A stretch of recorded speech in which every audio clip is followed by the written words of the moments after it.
علیکم ورحمۃ اللہ وبرکاتہ۔ نبی پاک صلی اللہ علیہ وآلہ وسلم نے فرمایا کہ جب بھی آپ میں سے کوئی گھر سے باہر نکلے تو سب سے پہلے بایاں پاؤں گھر سے باہر رکھنا ہے اور پھر یہ دعا پڑھنی ہے، بسم اللہ توکلت علی اللہ لا حول ولا قوۃ الا باللہ،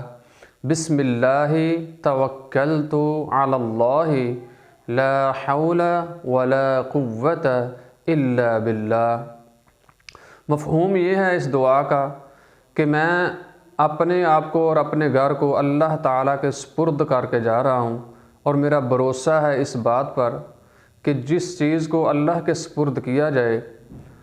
دنیا جہان کی کوئی بھی طاقت اللہ کے سوا اس کو نقصان نہیں پہنچا سکتی۔ اور میں گھر سے باہر جا رہا ہوں اور اس بات پر میرا یقین ہے، میرا اعتماد ہے کہ میں اللہ تعالیٰ کی توفیق کے بغیر نہ تو کسی گناہ کرنے کی ہمت رکھتا ہوں اور نہ ہی کوئی نیکی کرنے کی طاقت رکھتا ہوں، اور میں اس بات کا دعویٰ کرتا ہوں کہ جو بھی کروں گا اللہ کی توفیق کے ساتھ ہی کروں گا۔ اللہ تعالیٰ سے دعا ہے کہ اللہ تعالیٰ ہم کو اس حدیث مبارکہ پر عمل کرنے کی توفیق عطا فرمائے۔